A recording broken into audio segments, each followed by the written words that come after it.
ಓಂ ಶಾಂತಿ. ಇಂದಿನ ದಿನಾಂಕ 22/11/2025. ಪ್ರಾರ್ಥ ಮುರುಳಿ ಬಾಪ್ತಾದ ಮಧುಬನ. ಮಧುರ ಮಕ್ಕಳೇ, ಎಲ್ಲರಿಗೆ ಇದೇ ಖುಷಿಯ ಸಮಾಚಾರವನ್ನು ತಿಳಿಸಿ. ಈಗ ದೈವಿ ಸಾಮ್ರಾಜ್ಯದ ಸ್ಥಾಪನೆಯಾಗುತ್ತಿದೆ. ಯಾವಾಗ ನಿರ್ವಿಕಾರಿ ಪ್ರಪಂಚವಾಗುವುದೋ ಆಗ ಉಳಿದೆಲ್ಲವೂ ವಿನಾಶವಾಗಿ ಬಿಡುತ್ತದೆ. ಪ್ರಶ್ನೆ: ರಾವಣನ ಶಾಪವು ಯಾವಾಗ ಸಿಗುತ್ತದೆ? ಶಾಪಗ್ರಸ್ತರಾಗುವ ಚಿಹ್ನೆ ಏನಾಗಿದೆ? ಉತ್ತರ: ಯಾವಾಗ ನೀವು ದೇಹಾಭಿಮಾನಿಗಳಾಗುತ್ತೀರೋ ಆಗ ರಾವಣನ ಶಾಪ ಸಿಗುತ್ತದೆ. ಶಾಪಗ್ರಸ್ತ ಆತ್ಮಗಳು ವಿಕಾರಿ, ಕಂಗಾಲರಾಗುತ್ತಾ ಹೋಗುತ್ತಾರೆ, ಕೆಳಗಿಳಿಯತೊಡಗುತ್ತಾರೆ. ನೀವೀಗ ತಂದೆಯಿಂದ ಆಸ್ತಿಯನ್ನು ಪಡೆಯಲು ದೇಹಿ ಅಭಿಮಾನಿಯಾಗಬೇಕಾಗಿದೆ. ತಮ್ಮ ದೃಷ್ಟಿ ವೃತ್ತಿಯನ್ನು ಪಾವನ ಮಾಡಿಕೊಳ್ಳಬೇಕಾಗಿದೆ. ಓಂ ಶಾಂತಿ. ಆತ್ಮಿಕ ತಂದೆಯು ಕುಳಿತು ಆತ್ಮಿಕ ಮಕ್ಕಳಿಗೆ 84 ಜನ್ಮಗಳ ಕಥೆಯನ್ನು ತಿಳಿಸುತ್ತಾರೆ. ನಿಮಗೆ ಇದು ತಿಳಿದಿದೆ. ಎಲ್ಲರೂ 84 ಜನ್ಮಗಳನ್ನು ತಿಳಿದುಕೊಳ್ಳುವುದಿಲ್ಲ. ನೀವೇ ಮೊಟ್ಟಮೊದಲು ಸತ್ಯಯುಗದ ಆದಿಯಲ್ಲಿ ಪೂಜ್ಯ ದೇವಿ ದೇವತೆಗಳಾಗಿದ್ದೀರಿ. ಭಾರತದಲ್ಲಿ ಮೊದಲು ಪೂಜ್ಯ ದೇವಿ ದೇವತಾ ಧರ್ಮದ ರಾಜ್ಯವೇ ಇತ್ತು. ಲಕ್ಷ್ಮೀನಾರಾಯಣರ ರಾಜ್ಯವಿತ್ತು ಅಂದ ಮೇಲೆ ಅವಶ್ಯವಾಗಿ ಸೂರ್ಯವಂಶವಿರುವುದು. ರಾಜಮನೆತನದ ಮಿತ್ರ ಸಂಬಂಧಿಗಳು ಇರುವರು, ಪ್ರಜೆಗಳು ಇರುವರು. ಇದು ಒಂದು ಕಥೆಯಾಗಿದೆ. 5000 ವರ್ಷಗಳ ಮೊದಲೂ ಸಹ ಇವರ ರಾಜ್ಯವಿತ್ತು ಎಂಬುದನ್ನು ತಂದೆಯು ಸ್ಮೃತಿ ತರಿಸುತ್ತಾರೆ. ಭಾರತದಲ್ಲಿ ಆದಿ ಸನಾತನ ದೇವಿ ದೇವತಾ ಧರ್ಮದವರ ರಾಜ್ಯವಿತ್ತು. ಇದನ್ನು ಬೇಅದ್ದಿನ ತಂದೆಯು ತಿಳಿಸುತ್ತಾರೆ. ಅವರಿಗೆ ಜ್ಞಾನಪೂರ್ಣನೆಂದು ಹೇಳಲಾಗುತ್ತದೆ. ಯಾವುದರ ಜ್ಞಾನ? ಎಲ್ಲರ ಒಳಹೊಕ್ಕು ಕರ್ಮ ವಿಕರ್ಮಗಳನ್ನು ಅರಿತುಕೊಳ್ಳುವವರೆಂದು ಮನುಷ್ಯರು ತಿಳಿದುಕೊಳ್ಳುತ್ತಾರೆ. ಆದರೆ ತಂದೆಯು ತಿಳಿಸುತ್ತಾರೆ, ಪ್ರತಿಯೊಂದು ಆತ್ಮನಿಗೆ ತನ್ನದೇ ಆದ ಪಾತ್ರವು ಸಿಕ್ಕಿದೆ. ಎಲ್ಲ ಆತ್ಮರು ತಮ್ಮ ಪರಮಧಾಮದಲ್ಲಿರುತ್ತಾರೆ. ಅವರಲ್ಲಿ ಇಡೀ ಪಾತ್ರವು ಅಡಕವಾಗಿದೆ. ಹೋಗಿ ಕರ್ಮಕ್ಷೇತ್ರದಲ್ಲಿ ತಮ್ಮ ಪಾತ್ರವನ್ನು ಅಭಿನಯಿಸಬೇಕೆಂದು ತಯಾರಾಗಿ ಕುಳಿತಿದ್ದಾರೆ. ಇದನ್ನೂ ಸಹ ನೀವು ತಿಳಿದುಕೊಂಡಿದ್ದೀರಿ. ನಾವಾತ್ಮಗಳು ಎಲ್ಲವನ್ನೂ ಮಾಡುತ್ತೇವೆ. ಆತ್ಮವೇ ಇದು ಹುಳಿಯಾಗಿದೆ, ಇದು ಉಪ್ಪಾಗಿದೆ ಎಂದು ಹೇಳುತ್ತದೆ. ನಾವೀಗ ವಿಕಾರಿ ಪಾಪಾತ್ಮರಾಗಿದ್ದೇವೆ, ಆಸುರಿ ಸ್ವಭಾವವಿದೆ ಎಂಬುದನ್ನು ಸಹ ಆತ್ಮವೇ ತಿಳಿದುಕೊಳ್ಳುತ್ತದೆ. ಆತ್ಮವೇ ಇಲ್ಲಿ ಕರ್ಮಕ್ಷೇತ್ರದಲ್ಲಿ ಶರೀರವನ್ನು ತೆಗೆದುಕೊಂಡು ಪಾತ್ರವನ್ನಭಿನಯಿಸುತ್ತದೆ. ಅಂದ ಮೇಲೆ ಈ ನಿಶ್ಚಯ ಮಾಡಿಕೊಳ್ಳಬೇಕಲ್ಲವೇ? ನಾವಾತ್ಮಗಳೇ ಎಲ್ಲವನ್ನೂ ಮಾಡುತ್ತೇವೆ. ಈಗ ತಂದೆಯೊಂದಿಗೆ ಮಿಲನ ಮಾಡಿದ್ದೇವೆ. ಪುನಃ 5000 ವರ್ಷಗಳ ನಂತರ ಮಿಲನ ಮಾಡುತ್ತೇವೆ. ಇದನ್ನೂ ಸಹ ನೀವು ತಿಳಿದುಕೊಂಡಿದ್ದೀರಿ. ಪೂಜ್ಯ ಮತ್ತು ಪೂಜಾರಿ, ಪಾವನ ಮತ್ತು ಪತಿತರು ನಾವೇ ಆಗುತ್ತಾ ಬಂದಿದ್ದೇವೆ. ಪೂಜ್ಯರಾಗಿದ್ದಾಗ ಪತಿತರು ಯಾರೂ ಇರುವುದಿಲ್ಲ. ಮತ್ತೆ ಪೂಜಾರಿಗಳಾದಾಗ ಯಾರೂ ಪಾವನರಿರಲು ಸಾಧ್ಯವಿಲ್ಲ.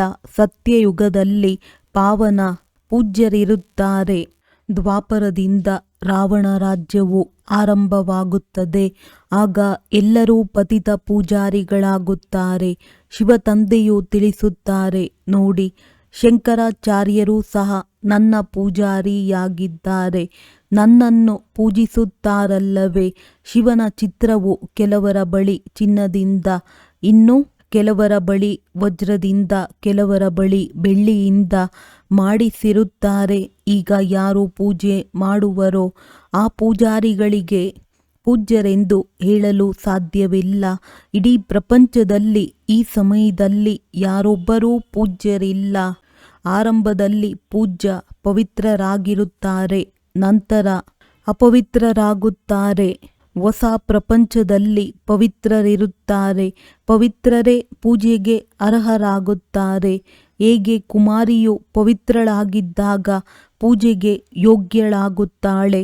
ಅಪವಿತ್ರಳಾದರೆ ಮತ್ತೆ ಎಲ್ಲರ ಮುಂದೆ ತಲೆ ಬಾಗಿಸಬೇಕಾಗುತ್ತದೆ. ಪೂಜೆಯ ಸಾಮಗ್ರಿಗಳು ಎಷ್ಟೊಂದಿವೆ. ಎಲ್ಲಿಯಾದರೂ ಪ್ರದರ್ಶನಿ, ಮ್ಯೂಸಿಯಂ ಇತ್ಯಾದಿಗಳನ್ನು ತೆರೆಯುತ್ತೀರೆಂದರೆ ಮೇಲೆ ತ್ರಿಮೂರ್ತಿ ಶಿವನ ಚಿತ್ರವು ಅವಶ್ಯವಾಗಿ ಇರಬೇಕು. ಕೆಳಗಡೆ ಗುರಿ ಉದ್ದೇಶದ ಈ ಲಕ್ಷ್ಮೀನಾರಾಯಣರ ಚಿತ್ರವಿರಬೇಕು. ಅಂದರೆ ಈ ಪೂಜ್ಯ ದೇವಿ ದೇವತಾ ಧರ್ಮದ ಸ್ಥಾಪನೆ ಮಾಡುತ್ತಿದ್ದೇವೆ, ಅಲ್ಲಿ ಮತ್ಯಾವುದೇ ಧರ್ಮವಿರುವುದಿಲ್ಲ ಎಂದು ನೀವು ತಿಳಿಸಬಹುದು. ಪ್ರದರ್ಶನಿಗಳಲ್ಲಿ ಭಾಷಣ ಇತ್ಯಾದಿಗಳನ್ನು ಮಾಡಲು ಸಾಧ್ಯವಿಲ್ಲ.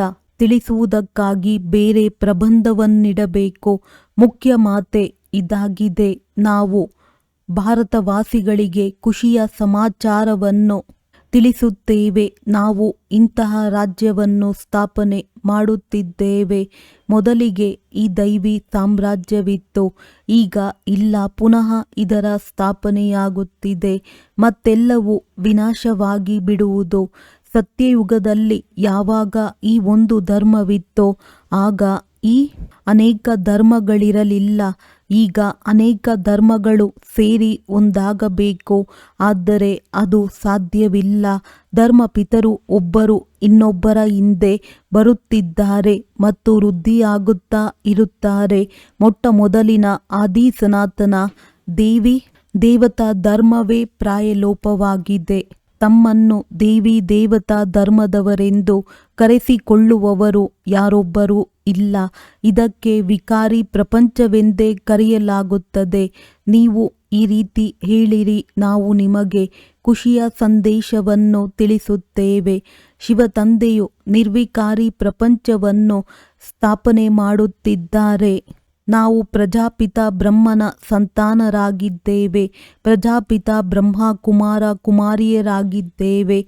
ಮೊಟ್ಟ ಮೊದಲಿಗೆ ನಾವು ಸಹೋದರರಾಗಿರುತ್ತೇವೆ. ನಂತರ ಸಾಕಾರದಲ್ಲಿ ರಚನೆಯಾದಾಗ ನಾವು ಸಹೋದರಿಯರಾಗುತ್ತೇವೆ. ಬಾಬಾ ನಾವು ತಮ್ಮ ಮಕ್ಕಳಾಗಿದ್ದೇವೆ ಎಂದು ಎಲ್ಲರೂ ಹೇಳುತ್ತಾರೆ. ಅಂದ ಮೇಲೆ ಸಹೋದರಿಯರ ನಡುವೆ ಕೆಟ್ಟ ದೃಷ್ಟಿ ಇರಲು ಸಾಧ್ಯವಿಲ್ಲ. ಈ ಅಂತಿಮ ಜನ್ಮದಲ್ಲಿ ಪವಿತ್ರರಾಗಬೇಕು, ಆಗಲೇ ಪವಿತ್ರ ವಿಶ್ವದ ಮಾಲೀಕರಾಗುವಿರಿ. ನೀವು ತಿಳಿದುಕೊಂಡಿದ್ದೀರಿ, ಗತಿ ಸದ್ಗತಿ ದಾತನು ಒಬ್ಬರೇ ತಂದೆಯಾಗಿದ್ದಾರೆ. ಹಳೆಯ ಪ್ರಪಂಚವು ಬದಲಾಗಿ ಅವಶ್ಯವಾಗಿ ಹೊಸ ಪ್ರಪಂಚವು ಸ್ಥಾಪನೆಯಾಗಲಿದೆ. ಅದನ್ನು ಭಗವಂತನೇ ಮಾಡುತ್ತಾರೆ. ಈಗ ಅವರು ಹೊಸ ಪ್ರಪಂಚವನ್ನು ಹೇಗೆ ರಚಿಸುತ್ತಾರೆಂದು ನೀವು ಮಕ್ಕಳೇ ತಿಳಿದುಕೊಂಡಿದ್ದೀರಿ. ಈಗ ಹಳೆಯ ಪ್ರಪಂಚವೂ ಇದೆ, ಇದೇನೂ ಸಮಾಪ್ತಿಯಾಗಿಲ್ಲ.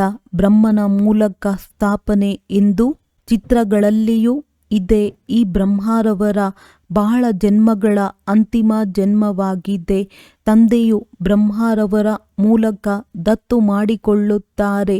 ತಿಳಿಸುವುದಕ್ಕೂ ಯುಕ್ತಿ ಬೇಕು. ಶಿವತಂದೆಯು ಬ್ರಹ್ಮರವರಲ್ಲಿ ಪ್ರವೇಶ ಮಾಡಿ ನಮ್ಮನ್ನು ತಮ್ಮ ಮಕ್ಕಳನ್ನಾಗಿ ಮಾಡಿಕೊಳ್ಳುತ್ತಾರೆ. ಶರೀರದಲ್ಲಿ ಪ್ರವೇಶ ಮಾಡಿದಾಗಲೇ ಏ ಆತ್ಮ ನೀವು ನನ್ನ ಮಕ್ಕಳಾಗಿದ್ದೀರಿ ಎಂದು ಹೇಳುತ್ತಾರೆ. ಆತ್ಮಗಳಂತೂ ಅವರ ಸಂತಾನರು ಆಗಿಯೇ ಇದ್ದೇವೆ. ಆದರೆ ಬ್ರಹ್ಮರವರ ಮೂಲಕ ಸೃಷ್ಟಿಯು ರಚನೆಯಾದಾಗ ಅವಶ್ಯವಾಗಿ ಬ್ರಹ್ಮ ಕುಮಾರ ಕುಮಾರಿಯರಾಗುತ್ತೇವೆ. ಅಂದ ಮೇಲೆ ಸಹೋದರರಾದಿರಿ. ಬೇರೆ ದೃಷ್ಟಿಯು ಹೊರಟು ಹೋಗುತ್ತದೆ. ನಾವು ಶಿವತಂದೆಯಿಂದ ಪಾವನರಾಗುವ ಆಸ್ತಿಯನ್ನು ಪಡೆಯುತ್ತೇವೆ. ರಾವಣನಿಂದ ನಮಗೆ ಶಾಪ ಸಿಗುತ್ತದೆ.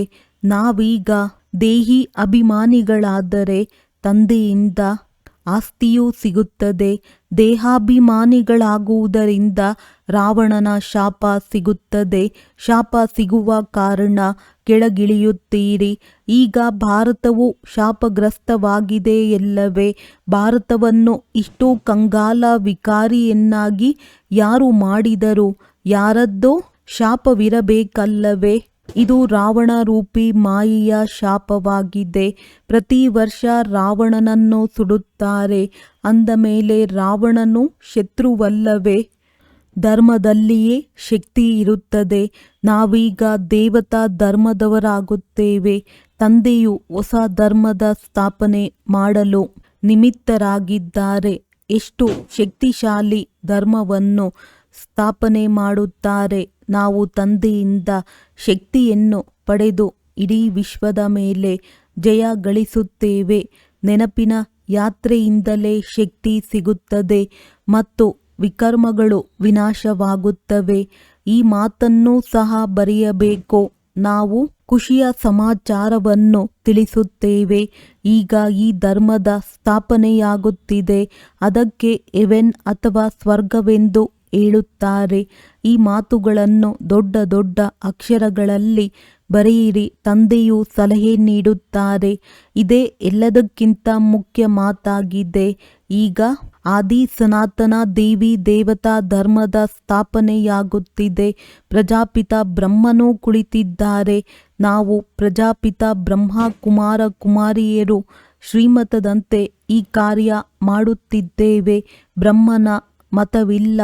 ಶ್ರೀಮತವು ಪರಂಪಿತ ಪರಮಾತ್ಮ ಶಿವನ ಮತವಾಗಿದೆ. ಇವರೇ ಎಲ್ಲರ ತಂದೆಯಾಗಿದ್ದಾರೆ. ಆ ತಂದೆಯೇ ಒಂದು ಧರ್ಮದ ಸ್ಥಾಪನೆ, ಅನೇಕ ಧರ್ಮಗಳ ವಿನಾಶ ಮಾಡುತ್ತಾರೆ.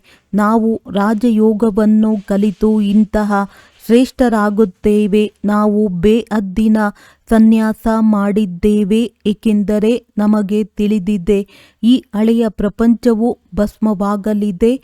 ಹೇಗೆ ಲೌಕಿಕ ತಂದೆಯು ಹೊಸ ಮನೆಯನ್ನು ಕಟ್ಟಿಸಿದರೆ ಹಳೆಯ ಮನೆಯೊಂದಿಗಿನ ಮಮತೆಯು ಕಳೆಯುತ್ತದೆ, ಹಾಗೆಯೇ ಇಲ್ಲಿ ತಂದೆಯು ತಿಳಿಸುತ್ತಾರೆ, ಮಕ್ಕಳೇ, ಈ ಹಳೆಯ ಪ್ರಪಂಚವು ಸಮಾಪ್ತಿಯಾಗಲಿದೆ.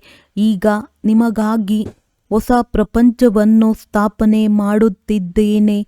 ನೀವು ಹೊಸ ಪ್ರಪಂಚಕ್ಕಾಗಿ ಓದುತ್ತೀರಿ. ಅನೇಕ ಧರ್ಮಗಳ ವಿನಾಶ, ಒಂದು ಧರ್ಮದ ಸ್ಥಾಪನೆಯು ಸಂಗಮದಲ್ಲಿಯೇ ಆಗುತ್ತದೆ. ಯುದ್ಧವಾಗುವುದು, ಪ್ರಾಕೃತಿಕ ವಿಕೋಪಗಳಾಗುವವು. ಸತ್ಯಯುಗದಲ್ಲಿ ಈ ದೇವಿ ದೇವತೆಗಳ ರಾಜ್ಯವಿದ್ದಾಗ ಮತ್ಯಾವುದೇ ಧರ್ಮವಿರಲಿಲ್ಲ. ಉಳಿದೆಲ್ಲರೂ ಎಲ್ಲಿದ್ದರೂ ಈ ಜ್ಞಾನವನ್ನು ಬುದ್ಧಿಯಲ್ಲಿ ಇಟ್ಟುಕೊಳ್ಳಬೇಕಾಗಿದೆ. ಈ ಜ್ಞಾನವನ್ನು ಬುದ್ಧಿಯಲ್ಲಿಟ್ಟುಕೊಂಡು ಬೇರೆ ಕೆಲಸಗಳನ್ನು ಮಾಡುವುದಿಲ್ಲವೆಂದಲ್ಲ. ಪತ್ರಗಳನ್ನು ಬರೆಯುವುದು, ಓದುವುದು, ಮನೆಯ ವಿಚಾರ ಮಾಡುವುದು, ಹೀಗೆ ಎಷ್ಟೊಂದು ಆಲೋಚನೆ ಇರುತ್ತದೆ. ಆದರೂ ಸಹ ತಂದೆಯನ್ನು ನೆನಪು ಮಾಡುತ್ತೇನೆ. ತಂದೆಯನ್ನು ನೆನಪು ಮಾಡದಿದ್ದರೆ ವಿಕರ್ಮಗಳು ಹೇಗೆ ವಿನಾಶವಾಗುತ್ತವೆ? ಈಗ ನೀವು ಮಕ್ಕಳಿಗೆ ಜ್ಞಾನ ಸಿಕ್ಕಿದೆ. ನೀವು ಅರ್ಧಕಲ್ಪಕ್ಕಾಗಿ ಪೂಜ್ಯರಾಗುತ್ತಿದ್ದೀರಿ. ಅರ್ಧಕಲ್ಪ ಪೂಜಾರಿ ತಮೋಪ್ರಧಾನರಾಗುತ್ತೀರಿ. ನಂತರ ಅರ್ಧಕಲ್ಪ ಪೂಜ್ಯ ಸತೋಪ್ರಧಾನರಾಗಿರುತ್ತೀರಿ. ಆತ್ಮವು ಪರಮಪಿತ ಪರಮಾತ್ಮನೊಂದಿಗೆ ಬುದ್ಧಿಯೋಗವನ್ನು ಇಟ್ಟಾಗಲೇ ಪಾರಸವಾಗುತ್ತದೆ. ನೆನಪು ಮಾಡುತ್ತಾ ಮಾಡುತ್ತಾ ಕಲಿಯುಗದಿಂದ ಸತ್ಯಯುಗದಲ್ಲಿ ಹೋಗುತ್ತದೆ. ಪತಿತ ಪಾವನನೆಂದು ಒಬ್ಬರಿಗೆ ಹೇಳಲಾಗುತ್ತದೆ. ಮುಂದೆ ಹೋದಂತೆ ನಿಮ್ಮ ಹೆಸರು ಬಹಳಷ್ಟು ಪ್ರಸಿದ್ಧವಾಗುವುದು. ಇದು ಎಲ್ಲ ಧರ್ಮದವರಿಗಾಗಿ ಇದೆ. ನೀವು ಇದನ್ನು ಸಹ ಹೇಳುತ್ತೀರಿ. ತಂದೆಯು ತಿಳಿಸುತ್ತಾರೆ, ನಾನೇ ಪತಿತ ಪಾವನನಾಗಿದ್ದೇನೆ. ನನ್ನನ್ನು ನೆನಪು ಮಾಡುವುದರಿಂದ ನೀವು ಪಾವನರಾಗಿ ಬಿಡುತ್ತೀರಿ. ಉಳಿದೆಲ್ಲರೂ ಲೆಕ್ಕಾಚಾರಗಳನ್ನು ಮುಗಿಸಿಕೊಂಡು ಹಿಂತಿರುಗಿ ಮನೆಗೆ ಹೋಗುತ್ತಾರೆ. ಯಾವುದೇ ಮಾತಿನಲ್ಲಿ ತಬ್ಬಿಬ್ಬಾದರೆ ನೀವು ಕೇಳಬಹುದು. ಸತ್ಯಯುಗದಲ್ಲಿ ಬಹಳ ಕೆಲವರೇ ಇರುತ್ತಾರೆ. ಈಗಂತೂ ಅನೇಕ ಧರ್ಮಗಳಿವೆ. ಅವಶ್ಯವಾಗಿ ಲೆಕ್ಕಾಚಾರಗಳನ್ನು ಮುಗಿಸಿ ಮೊಟ್ಟಮೊದಲು ಹೇಗಿದ್ದೀರೋ ಆ ರೀತಿ ಆಗುವಿರಿ. ವಿಸ್ತಾರದಲ್ಲಿ ಹೋಗುವುದೇಕೆ? ನಿಮಗೆ ತಿಳಿದಿದೆ, ಪ್ರತಿಯೊಬ್ಬರೂ ತಮ್ಮ ತಮ್ಮ ಪಾತ್ರವನ್ನು ಅಭಿನಯಿಸುತ್ತಾರೆ. ಈಗ ಎಲ್ಲರೂ ಹಿಂತಿರುಗಿ ಹೋಗಬೇಕಾಗಿದೆ, ಏಕೆಂದರೆ ಇವರೆಲ್ಲರೂ ಸತ್ಯಯುಗದಲ್ಲಿರುವುದಿಲ್ಲ. ತಂದೆಯು ಒಂದು ಧರ್ಮದ ಸ್ಥಾಪನೆ, ಅನೇಕ ಧರ್ಮಗಳ ವಿನಾಶ ಮಾಡುವುದಕ್ಕಾಗಿಯೇ ಬರುತ್ತಾರೆ. ಈಗ ಹೊಸ ಪ್ರಪಂಚದ ಸ್ಥಾಪನೆಯಾಗುತ್ತಿದೆ. ಅಂದ ಮೇಲೆ ಸತ್ಯಯುಗವು ಅವಶ್ಯವಾಗಿ ಬರುವುದು. ಚಕ್ರವು ಸುತ್ತುತ್ತಾ ಇರುತ್ತದೆ. ಅತಿ ಹೆಚ್ಚಿನ ವಿಚಾರಗಳಲ್ಲಿ ಹೋಗಬಾರದು. ಮೂಲ ಮಾತೇನೆಂದರೆ ನಾವು ಸತೋಪ್ರಧಾನರಾದರೆ ಶ್ರೇಷ್ಠ ಪದವಿಯನ್ನು ಪಡೆಯುತ್ತೇವೆ. ಕುಮಾರಿಯರಂತೂ ಈ ಸೇವೆಯಲ್ಲಿ ತೊಡಗಬೇಕಾಗಿದೆ. ಕುಮಾರಿಯ ಸಂಪಾದನೆಯನ್ನು ತಂದೆ ತಾಯಿಗಳು ತಿನ್ನುವುದಿಲ್ಲ. ಆದರೆ ಇತ್ತೀಚಿನ ದಿನಗಳಲ್ಲಿ ಕುಮಾರಿಯರೂ ಸಹ ಸಂಪಾದಿಸಬೇಕಾಗುತ್ತದೆ. ನೀವು ತಿಳಿದುಕೊಂಡಿದ್ದೀರಿ, ಈಗ ಪವಿತ್ರರಾಗಿ ಪವಿತ್ರ ಪ್ರಪಂಚದ ಮಾಲೀಕರಾಗಬೇಕಾಗಿದೆ. ನಾವು ರಾಜಯೋಗಿಗಳಾಗಿದ್ದೇವೆ ಅಂದ ಮೇಲೆ ತಂದೆಯಿಂದ ಅವಶ್ಯವಾಗಿ ರಾಜ್ಯ ಪದವಿ ಪಡೆಯಬೇಕಾಗಿದೆ. ನೀವೀಗ ಪಾಂಡವ ಸೇನೆಯಾಗಿದ್ದೀರಿ. ತಮ್ಮ ಸರ್ವಿಸ್ ಮಾಡುತ್ತಲೂ ಸಹ ಇದೇ ಸಂಕಲ್ಪವನ್ನಿಡಬೇಕು. ನಾವು ಹೋಗಿ ಎಲ್ಲರಿಗೆ ಮಾರ್ಗವನ್ನು ತಿಳಿಸಬೇಕು. ಎಷ್ಟು ಮಾಡುವಿರೋ ಅಷ್ಟು ಶ್ರೇಷ್ಠ ಪದವಿಯನ್ನು ಪಡೆಯುತ್ತೀರಿ. ಈ ಸ್ಥಿತಿಯಲ್ಲಿ ನಾವು ಒಂದು ವೇಳೆ ಶರೀರವನ್ನು ಬಿಟ್ಟರೆ ನಮಗೆ ಯಾವ ಪದವಿ ಸಿಗಬಹುದು ಎಂದು ತಂದೆಯನ್ನು ಕೇಳಿದರೆ ಕೂಡಲೇ ತಂದೆಯು ತಿಳಿಸಿಬಿಡುತ್ತಾರೆ, ಸರ್ವಿಸ್ ಮಾಡುವುದಿಲ್ಲ. ಆದ್ದರಿಂದಲೇ ಸಾಧಾರಣ ಮನೆಯಲ್ಲಿ ಜನ್ಮ ತೆಗೆದುಕೊಳ್ಳುವರು. ಮತ್ತೆ ಬಂದು ಜ್ಞಾನವನ್ನು ತಿಳಿದುಕೊಳ್ಳುವುದಂತೂ ಬಹಳ ಪರಿಶ್ರಮದ ಕೆಲಸ. ಏಕೆಂದರೆ ಚಿಕ್ಕ ಮಗುವಿಗೆ ಜ್ಞಾನವು ಅಷ್ಟು ಅರ್ಥವಾಗುವುದಿಲ್ಲ. ತಿಳಿದುಕೊಳ್ಳಿ, 2-3 ವರ್ಷಗಳ ಮಗುವಾಗಿದ್ದರೂ ಸಹ ಏನು ಓದಲು ಸಾಧ್ಯ? ನೀವು ಯಾವುದಾದರೂ ಕ್ಷತ್ರಿಯ ಕುಲದಲ್ಲಿ ಹೋಗಿ ಜನ್ಮ ತೆಗೆದುಕೊಳ್ಳುತ್ತೀರಿ. ಕೊನೆಯಲ್ಲಿ ಡಬಲ್ ಕಿರೀಟವು ಸಿಗುವುದು. ಸ್ವರ್ಗದ ಪೂರ್ಣ ಸುಖವನ್ನು ಪಡೆಯಲು ಸಾಧ್ಯವಿಲ್ಲವೆಂದು ತಂದೆಯು ತಿಳಿಸಿಬಿಡುತ್ತಾರೆ. ಯಾರು ಸರ್ವಿಸ್ ಮಾಡುವರೋ ಓದುವರೋ ಅವರೇ ಪೂರ್ಣ ಸುಖವನ್ನು ಪಡೆಯುತ್ತಾರೆ. ಇದೇ ಚಿಂತೆ ಇರಬೇಕು. ಒಂದು ವೇಳೆ ಈಗ ಶ್ರೇಷ್ಠರಾಗಲಿಲ್ಲವೆಂದರೆ ಕಲ್ಪವೂ ಆಗುವುದಿಲ್ಲ. ಪ್ರತಿಯೊಬ್ಬರೂ ಸಹ ನಾವು ಎಷ್ಟು ಅಂಕಗಳಿಂದ ತೇರ್ಗಡೆಯಾಗುತ್ತೇವೆಂದು ತಮ್ಮನ್ನು ತಾವು ತಿಳಿದುಕೊಳ್ಳಬಹುದು. ಎಲ್ಲವನ್ನು ಅರಿತುಕೊಂಡ ಮೇಲೆ ಡ್ರಾಮಾದಲ್ಲಿ ಪೂರ್ವ ನಿಶ್ಚಿತವು ಇದೇ ರೀತಿ ಇದೆ ಎಂದು ಹೇಳಲಾಗುತ್ತದೆ. ಮನಸ್ಸಿನಲ್ಲಿ ದುಃಖವಾಗುತ್ತದೆ ಎಲ್ಲವೇ. ಮನುಷ್ಯರು ಕುಳಿತಿದ್ದಂತೆಯೇ ಮರಣ ಹೊಂದುತ್ತಾರೆ. ಆದ್ದರಿಂದ ತಂದೆಯು ತಿಳಿಸುತ್ತಾರೆ, ಮಕ್ಕಳೇ, ಆಲಸ್ಯ ಮಾಡಬೇಡಿ. ಪುರುಷಾರ್ಥ ಮಾಡಿ ಪತಿತರಿಂದ ಪಾವನರಾಗುತ್ತಾ ಇರಿ. ಮಾರ್ಗವನ್ನು ತಿಳಿಸುತ್ತಾ ಇರಿ. ಯಾವುದೇ ಮಿತ್ರ ಸಂಬಂಧಿ ಮೊದಲಾದವರಿದ್ದರೆ ಅವರ ಮೇಲೂ ನಿಮಗೆ ದಯೆ ಬರಬೇಕು. ಇವರು ವಿಕಾರವಿಲ್ಲದೆ ಕೆಟ್ಟ ಪದಾರ್ಥಗಳನ್ನು ತಿನ್ನದೆ ಇರುವುದಕ್ಕೆ ಸಾಧ್ಯವಿಲ್ಲವೆಂಬುದನ್ನು ಸಹ ನೋಡುತ್ತೀರಿ. ಆದರೂ ಸಹ ತಿಳಿಸುತ್ತಾ ಇರಬೇಕು. ಒಂದು ವೇಳೆ ಅವರು ಒಪ್ಪದಿದ್ದರೆ ಅವರು ನಮ್ಮ ಕುಲದವರಲ್ಲವೆಂದು ತಿಳಿಯಿರಿ. ಪರಿಶ್ರಮ ಪಟ್ಟು ತಂದೆಯ ಮನೆ ಮತ್ತು ಮಾವನ ಮನೆಯವರ ಕಲ್ಯಾಣ ಮಾಡಬೇಕು. ಈ ರೀತಿಯೂ ಆಗಬಾರದು. ಇವರಂತೂ ನಮ್ಮೊಂದಿಗೆ ಮಾತನಾಡುವುದೂ ಇಲ್ಲ, ಮುಖ ತಿರುಗಿಸಿಕೊಂಡಿದ್ದಾರೆ ಎನ್ನುವಂತೆ ಇರಬಾರದು. ನಾವು ಅವರ ಕಲ್ಯಾಣವನ್ನು ಮಾಡಬೇಕಾಗಿದೆ. ಎಲ್ಲರೊಂದಿಗೆ ಜೊತೆಗೂಡಬೇಕು. ಬಹಳ ದಯಾಹೃದಯಿಗಳಾಗಬೇಕಾಗಿದೆ. ನಾವು ಸುಖದ ಕಡೆ ಹೋಗುತ್ತೇವೆ ಅಂದ ಮೇಲೆ ಅನ್ಯರಿಗೂ ಮಾರ್ಗವನ್ನು ತಿಳಿಸಬೇಕಲ್ಲವೇ? ನೀವು ಅಂಧರಿಗೆ ಊರುಗೋಲಾಗಿದ್ದೀರಿ. ನೀನು ಅಂಧರಿಗೆ ಊರುಗೋಲಾಗಿದ್ದೀಯಾ ಎಂದು ಆಡುತ್ತಾರೆ. ಸ್ಥೂಲ ಕಣ್ಣುಗಳಂತೂ ಎಲ್ಲರಿಗೂ ಇದೆ. ಆದರೂ ಸಹ ಈ ರೀತಿ ಕರೆಯುತ್ತಾರೆ, ಏಕೆಂದರೆ ಜ್ಞಾನದ 3ನೆಯ ನೇತ್ರವಿಲ್ಲ. ಸುಖ ಶಾಂತಿಯ ಮಾರ್ಗವನ್ನು ತಿಳಿಸುವವರು ತಂದೆಯೊಬ್ಬರೇ ಆಗಿದ್ದಾರೆ. ಇದು ಸಹ ನೀವು ಮಕ್ಕಳ ಬುದ್ಧಿಯಲ್ಲಿ ಈಗಷ್ಟೇ ಇದೆ, ಮೊದಲು ತಿಳಿದುಕೊಂಡಿರಲಿಲ್ಲ. ಭಕ್ತಿ ಮಾರ್ಗದಲ್ಲಿ ಎಷ್ಟೊಂದು ಮಂತ್ರಗಳನ್ನು ಜಪಿಸುತ್ತಾರೆ. ರಾಮ ರಾಮ ಎಂದು ಹೇಳಿ ಮೀನುಗಳಿಗೆ ತಿನ್ನಿಸುತ್ತಾರೆ, ಇರುವೆಗಳಿಗೆ ತಿನ್ನಿಸುತ್ತಾರೆ. ಈಗ ಜ್ಞಾನ ಮಾರ್ಗದಲ್ಲಂತೂ ಏನೂ ಮಾಡುವ ಅವಶ್ಯಕತೆ ಇಲ್ಲ. ಪಕ್ಷಿಗಳಂತೂ ಬಹಳಷ್ಟು ಸಾಯುತ್ತವೆ. ಒಂದು ಬಿರುಗಾಳಿ ಬಂದರೆ ಸಾಕು, ಎಷ್ಟೊಂದು ಸತ್ತು ಹೋಗುತ್ತವೆ. ಇನ್ನು ಮುಂದೆ ಬಹಳಷ್ಟು ಜೋರಾಗಿ ಪ್ರಾಕೃತಿಕ ವಿಕೋಪಗಳಾಗುವವು. ಈಗಲೂ ಸಹ ಅದರ ಮುನ್ಸೂಚನೆಗಳು ಕಾಣುತ್ತಿರುತ್ತವೆ. ಇದೆಲ್ಲವೂ ವಿನಾಶವಾಗಲೇಬೇಕಾಗಿದೆ. ನಾವೀಗ ಸ್ವರ್ಗದಲ್ಲಿ ಹೋಗುತ್ತೇವೆ. ಅಲ್ಲಿ ನಮ್ಮ ಮೆಹಲುಗಳು ಬಹಳ ಸುಂದರವಾಗಿ ಕಟ್ಟಿಸುತ್ತೇವೆ. ಹೇಗೆ ಕಲ್ಪದ ಮೊದಲು ಸಹ ಕಟ್ಟಿಸಿದ್ದೆವು, ಕಲ್ಪದ ಹಿಂದೆ ಹೇಗಿತ್ತೋ ಅದೇ ರೀತಿ ಆಗುತ್ತದೆ. ಆ ಸಮಯದಲ್ಲಿ ಆ ಸ್ಮೃತಿಯು ಬುದ್ಧಿಗೆ ಬಂದು ಬಿಡುತ್ತದೆ. ಅದರ ಚಿಂತನೆಯನ್ನು ಈಗೇಕೆ ಮಾಡಬೇಕು? ಇದ್ದಕ್ಕಿಂತಲೂ ತಂದೆಯ ನೆನಪಿನಲ್ಲಿರುವುದು ಉತ್ತಮವಾಗಿದೆ ಅಂದಾಗ ನೆನಪಿನ ಯಾತ್ರೆಯನ್ನು ಮರೆಯಬೇಡಿ. ಮೆಹಲುಗಳು ಕಲ್ಪದ ಹಿಂದಿನ ತರಹವೇ ತಯಾರಾಗುತ್ತವೆ. ಆದರೆ ಈಗ ನೆನಪಿನ ಯಾತ್ರೆಯಲ್ಲಿದ್ದು ಸಂಬಂಧವನ್ನು ನಿಭಾಯಿಸಬೇಕಾಗಿದೆ ಮತ್ತು ಬಹಳ ಖುಷಿಯಲ್ಲಿರಬೇಕಾಗಿದೆ. ನಮಗೆ ತಂದೆ, ಶಿಕ್ಷಕ, ಸದ್ಗುರು ಸಿಕ್ಕಿದ್ದಾರೆ. ಈ ಖುಷಿಯಲ್ಲಿ ರೋಮಾಂಚನವಾಗಬೇಕು. ನಿಮಗೆ ತಿಳಿದಿದೆ, ನಾವು ಅಮರಪುರಿಯ ಮಾಲೀಕರಾಗಲು ಬಂದಿದ್ದೇವೆ.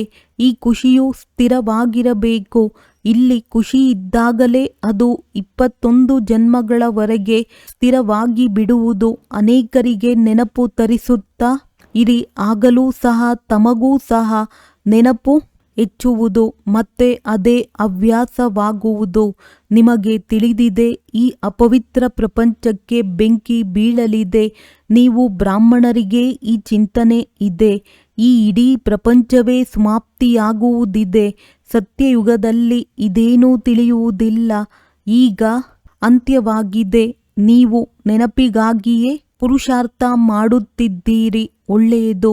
ಮಧುರಾತಿ ಮಧುರ ಅಗಲಿ ಹೋಗಿ ಮರಳಿ ಸಿಕ್ಕಿರುವ ಮಕ್ಕಳ ಪ್ರತಿ ಮಾತ್ಪಿತಾ ಬಾಪ್ದಾದಾರವರ ನೆನಪು, ಪ್ರೀತಿ ಹಾಗೂ ಸುಪ್ರಭಾತ. ಆತ್ಮಿಕ ಮಕ್ಕಳಿಗೆ ಆತ್ಮಿಕ ತಂದೆಯ ನಮಸ್ತೆ. ಧಾರಣೆಗಾಗಿ ಮುಖ್ಯ ಸಾರ. ಪತಿತರಿಂದ ಪಾವನರಾಗುವ ಪುರುಷಾರ್ಥದಲ್ಲಿ ಆಲಸ್ಯ ಮಾಡಬಾರದು. ಯಾವುದೇ ಮಿತ್ರ, ಸಂಬಂಧಿ ಮೊದಲಾದವರಿದ್ದರೆ ಅವರ ಮೇಲೂ ದಯೆ ತೋರಿಸಿ ತಿಳಿಸಬೇಕು. ಬಿಟ್ಟು ಬಿಡಬಾರದು. ಇವರು ಮುಖವನ್ನು ತಿರುಗಿಸಿಕೊಂಡಿದ್ದಾರೆ ಎಂದು ಅನ್ಯರು ಹೇಳುವಂತಹ ಚಲನೆ ನಿಮ್ಮದಿರಬಾರದು. ದಯಾಹೃದಯಿಗಳಾಗಿ ಎಲ್ಲರ ಕಲ್ಯಾಣ ಮಾಡಬೇಕು ಮತ್ತು ಎಲ್ಲ ವಿಚಾರಗಳನ್ನು ಬಿಟ್ಟು ಒಬ್ಬ ತಂದೆಯ ನೆನಪಿನಲ್ಲಿರಬೇಕಾಗಿದೆ. ವರದಾನ: ಸತ್ಯತೆ, ಸ್ವಚ್ಛತೆ ಮತ್ತು ನಿರ್ಭಯತೆಯ ಆಧಾರದಿಂದ ಪ್ರತ್ಯಕ್ಷತೆ ಮಾಡುವಂತಹ ರಮತಾ ಯೋಗಿ ಭವ. ಪರಮಾತ್ಮನ ಪ್ರತ್ಯಕ್ಷತೆಗೆ ಆಧಾರ ಸತ್ಯತೆಯಾಗಿದೆ ಮತ್ತು ಸತ್ಯತೆಯ ಆಧಾರ ಸ್ವಚ್ಛತೆ ಹಾಗೂ ನಿರ್ಭಯತೆಯಾಗಿದೆ.